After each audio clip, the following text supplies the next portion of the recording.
मध्ये काय घडलं तेही आपण पाहूयात टॉप 9 न्यूज मध्ये।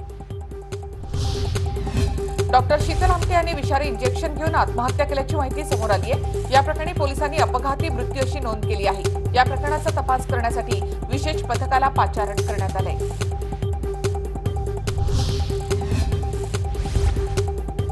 शिर्डीमध्ये साई दर्शनासाठी जाताना भारतीय वेशभूषा परिधान करून या असं आवाहन साईबाबा संस्थानानं भाविकांना केलं। तसे फलक देखील लावण्यात आले। जे भाविक तोकडे कपडे घालून येत आहेत त्यांना सुरक्षा रक्षक गेटवरच अडवत असल्यामुळे अनेक भाविकांना मनस्ताप देखील सहन करावा लागतोय।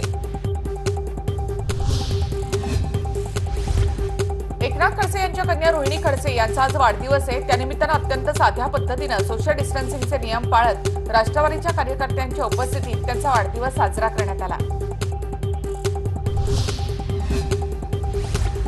लातूर जिल्ह्यामधल्या जानवळ इथल्या सविता सापडे या मजूर वृद्ध महिलेला 2 महिन्याचे तब्बल 33,000 लाईट बिल आलेलं आहे। या महिलेकडे 4 बल्ब वगळता कोणतंही विद्युत उपकरण नाही। 33,000 बिल आल्यानंतर ही महिला हवालदिल झाली आणि त्यांनी ग्रामपंचायत गाठून आपली कैफियत मांडली।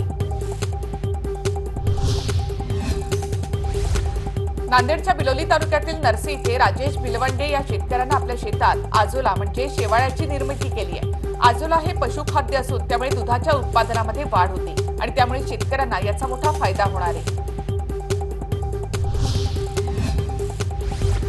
अहमदनगरमध्ये यशस्विनी महिला ब्रिगेड अध्यक्ष आणि राष्ट्रवादी काँग्रेसच्या कार्यकर्त्या रेखा भाऊसाहेब जरे यांची हत्या करण्यात आली आहे। कार दुचाकीला घासल्यामुळे वाद झाला। या वादातून रेखा जरे यांच्या मानेवर वार करण्यात आल्याची माहिती त्यांच्या मुलानं दिली।